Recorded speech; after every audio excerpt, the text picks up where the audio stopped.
Amigos y amigas, vamos a ir a la Cámara de Diputados, vamos a ir al resumen del primer Parlamento abierto que se llevó a cabo en la Cámara de Diputados sobre la reforma eléctrica del presidente. Hay que recordar que estuvieron 6 expertos que dieron sus ponencias. 3 expertos estuvieron a favor y 3 expertos estuvieron en contra de la reforma eléctrica.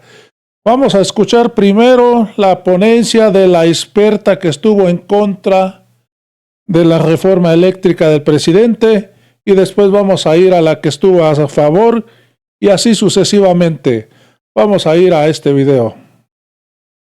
Conéctate con el debate de la reforma eléctrica. Resumen. Foro 1. Antecedentes. ¿Cómo llegamos a la reforma de 2013? Los principales resultados y problemáticas de las reformas anteriores. Iniciamos este primer foro del Parlamento abierto para estudiar a fondo la iniciativa de reforma a los artículos 25, 27 y 28 de la Constitución Política de los Estados Unidos Mexicanos. Los modelos adoptados por México en el sistema eléctrico siempre han respondido a circunstancias internacionales. En la gráfica que están ustedes viendo, hay un par de hitos, son 3 hitos marcados en rojo. Como pueden ver, la nacionalización de la industria eléctrica de los 60 ocurre en la posguerra, en un contexto en donde todo el planeta Tierra se estaba reconstruyendo y requería del Estado como el principal responsable para hacer esa reconstrucción. Posteriormente, en la firma del Tratado de Libre Comercio, junto con la caída del Muro de Berlín, México se encuentra ante una realidad. La empresa del Estado que había estado dando el servicio de manera integral durante los últimos 30 años, ya no pudo servir ante ese nuevo reto. En esa manera se inicia una apertura que permitió la presencia de la iniciativa privada en el sector.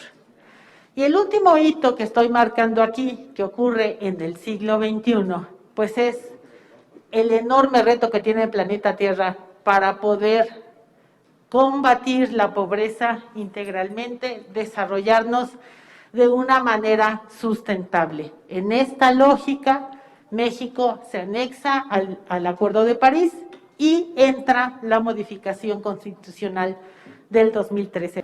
En 2013, Peña Nieto impuso una reforma energética que todavía sigue vigente. Esa reforma no fue motivada por causas nacionales, ni originadas por graves problemas en el funcionamiento de CFE. Esa reforma fue impuesta por intereses del exterior. Ocurrió en el marco de un proceso de liberación de los mercados, en un contexto global de la transnacionalización de capitales.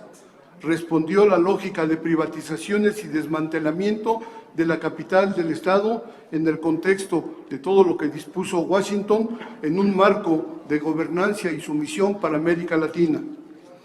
En esa reforma de Zedillo se modificaron los artículos 25, 27 y 28 y con ello se multiplicaron las ganancias que de manera exorbitante han tenido las empresas extranjeras, así como el dominio y la exclusión de la rectoría del Estado.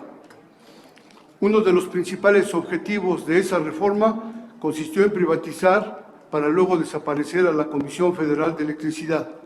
La fragmentaron, la disminuyeron y desde luego se originó toda una serie de pérdidas para el país.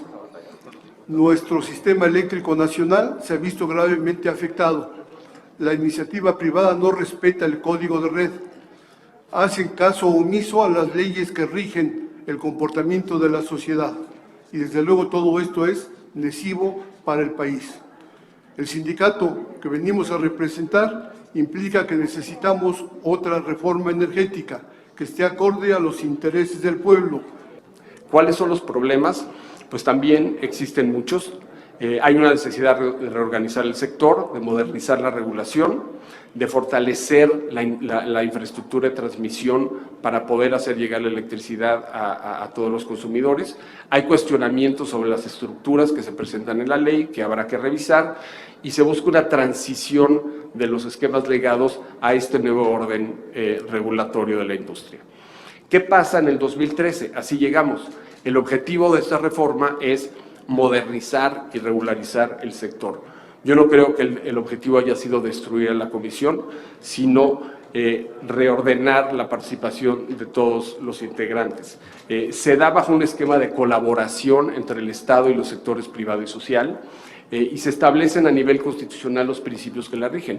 No monopolio y la participación de la libre competencia, reguladores autónomos que puedan mantener decisiones técnicas alejadas de ideologías y de intereses políticos, un principio de sustentabilidad de protección del medio ambiente, una transición energética hacia las energías limpias, operación eficiente con conceptos como el acceso abierto, el despacho económico, y todo otra vez bajo la rectoría del Estado. ¿Qué puede pasar si la CFE deja de producir electricidad? Lo de España, que no tiene empresas públicas de generación, una planeación de generación de eficientes, privados que quieren más ganancias y otras cosas, que han ocasionado que mucha gente ha tenido que usar velas, como en México antes de que existiera la CFE, y que aparte tiene que decidir entre pagar la luz y comer. Por eso la CFE no puede seguir fracturada y dejar de producir electricidad para evitar ese futuro de velas. La iniciativa debe aprobarse para evitar un futuro de velas, como en España, y construir uno asegurando el derecho humano a la vida digna. Y para que nosotros, cuando lleguemos a nuestra casa, al oprimir el switch, tengamos luz y también comamos tranquilamente, sabiendo que cuando llegue el recibo de la luz, lo podremos pagar. Que la CFE sea un generador más caro, más sucio y menos eficiente que los generadores privados se debe a que los generadores privados han podido invertir en plantas nuevas, más eficientes y menos contaminantes. CFE no lo ha podido hacer porque los recursos públicos son limitados. Las necesidades del país son crecientes y el verdadero foco estratégico de la empresa estatal debiera estar en el transporte tanto de combustibles como de electricidad. No hay un dilema entre privados y CFE, se necesitan los dos.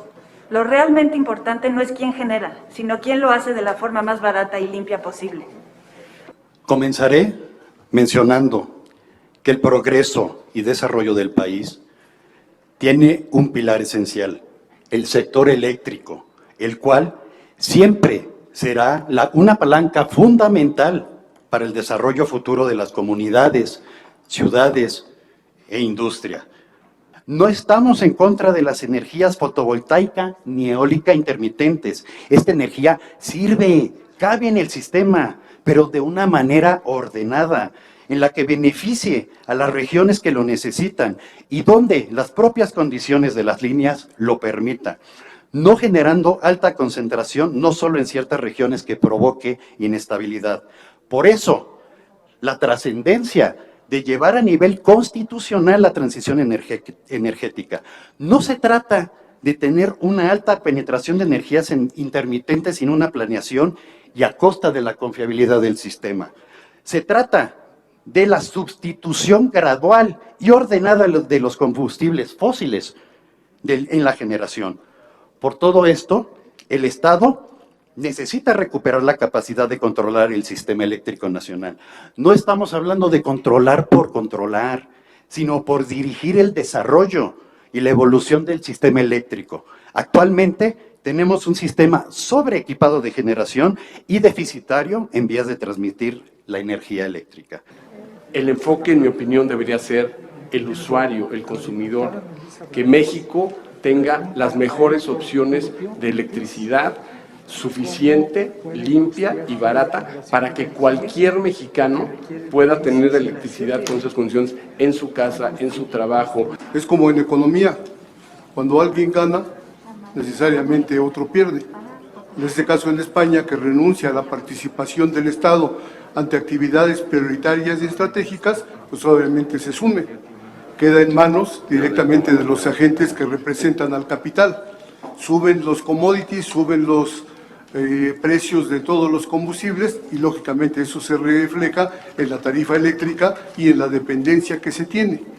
La generación limpia de CFE, así como vimos hace rato en la gráfica, que la generación de CFE va bajando en el tiempo, la generación limpia, la proporción de generación limpia de CFE va creciendo con el tiempo.